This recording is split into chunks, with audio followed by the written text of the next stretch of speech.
Hello everyone, my name's Adam and this is 3, 2, 1 Draw, the game where two friends go head to head in a battle of creativity and skill. The challenge is to draw characters from one franchise into another franchise. Last time we did Game of Thrones characters in the style of Zelda Wind Waker. We only had 2 votes, so it was a complete and total tie. Not even my own mother voted. This week we're doing DC heroes in the style of Rick and Morty. So all that being said, let's take it away. Go for it, Denny. Hello everyone, Denny here with 3, 2, 1 Draw, and this time around, as Adam has probably already mentioned, we're doing DC heroes in the style of Rick and Morty, but as teenagers.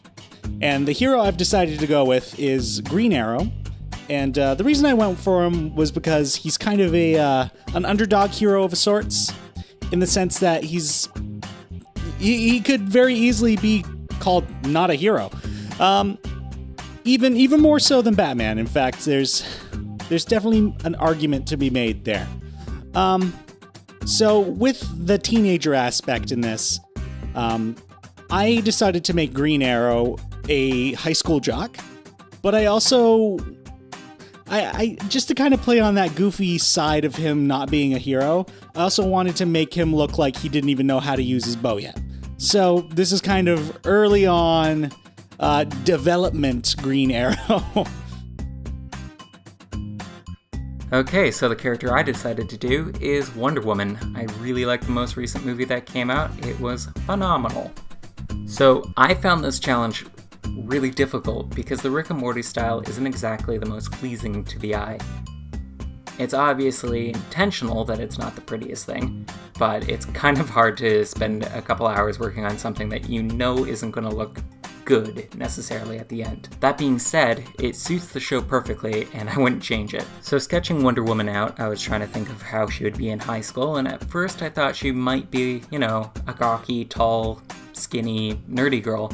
But then again, I didn't think that was going to suit her. She's so fabulous, and the moments that you do see her as a young girl in the movie, you can tell that everybody loves her and she's very charismatic. She's also extremely athletic and strong. Therefore, I was going to put her in the position of the popular head of the track team. She's pretty, she's strong, and she's fast. I think if Wonder Woman was in high school, she would probably be class president. Back to talking about the drawing style, you'll notice that I went for that really over-exaggerated perspective with her legs. I took this from one of the images of Rick running from an explosion. It's just so comical, You can also see that I'm using Summer as a reference because she is also a female teenager.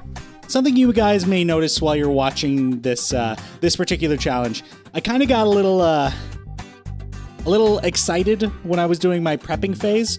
So I was just going to skip the initial prep and you guys would just see me develop the details, but I got carried away, and so I had already completed the initial contour design, so I just kind of redid it for you guys.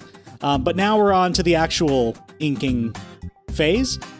And with the Rick and Morty style, the outlines of all the characters, all the contours, are rather thin. And I didn't notice any, or a lot of deviation in that. Also, another thing I noticed was that there's not a lot of usage of shadow and highlight. Usually it's a lot of flat coloring in Rick and Morty style. There are scenes in the show where that does happen, where there is shadow and highlight, but for the most part, the generalization is it's not often the case. The style of Rick and Morty is kind of, I would kind of call it almost disgusting. Like how the character Rick almost constantly burps. That kind of encapsulates what I feel like the drawing style or the artistic style of the show is. Like you've got the character's eyes, they're all kind of squiggly, and that's unnerving. The thin lines, the lack of depth because of the little usage of shadow and light.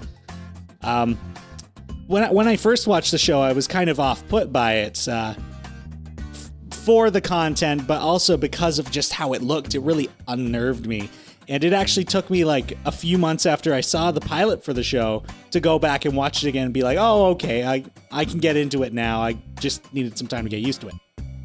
So far, there are a couple things that I'm kind of proud of when it comes to the design of Wonder Woman as a track star in high school. One being, I really like her tiara, how I turned it into a headband.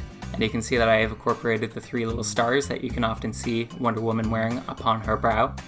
Also, I like her crop top because it has the Wonder Woman kind of logo motif, and it also shows off her wicked awesome abs, which, in the Rick and Morty style, kind of come across as looking stupid. Squiggly lines and all that. So with the coloring, I actually had a really easy time with this because I just used the paint tool and filled in the colors one click at a time. Obviously, I had to stick with the classic Wonder Woman colors of blue, gold, and red. So the last thing I worked on was her mouth. I thought it wasn't Rick and Morty enough.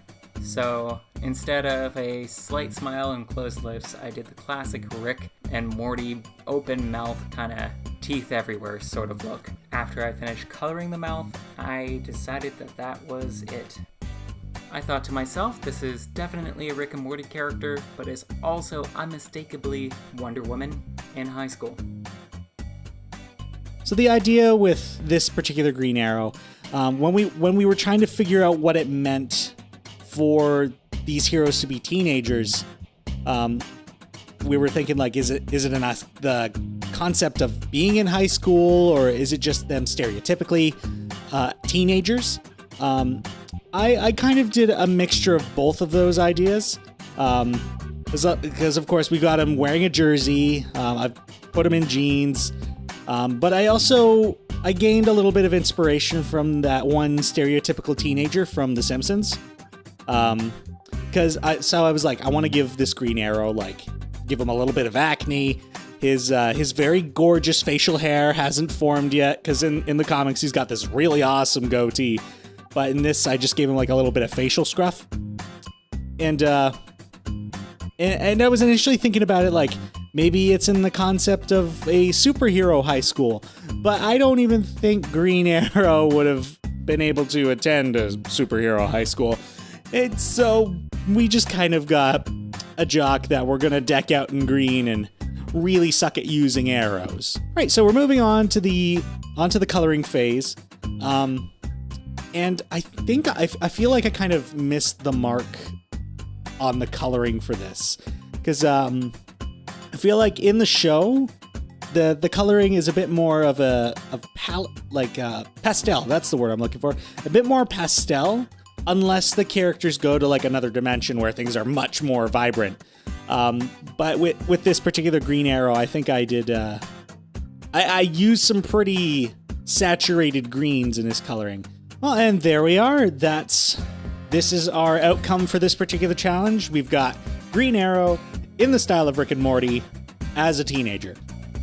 Now, guys, don't forget to comment in the comment section below the video and let us know who you think won. Don't forget to subscribe, and don't forget to hit that bell so you get the notifications for when the next video comes out. And we'll see you guys next time on 3, 2, 1 Draw. Oh, okay, that was a really great video, don't you think, Rick? Well, it was okay. Okay, so don't forget to vote in the comments, and subscribe and like, and the bell button. I don't know what that does, but I was told that you should probably push the bell button. Yeah, do all the things that little Morty said, because you should. Thank you. Oh man, I cannot do a Rick impression. Next video is Assassin's Creed in style of Borderlands, so be sure to tune in. Thanks. Bye now.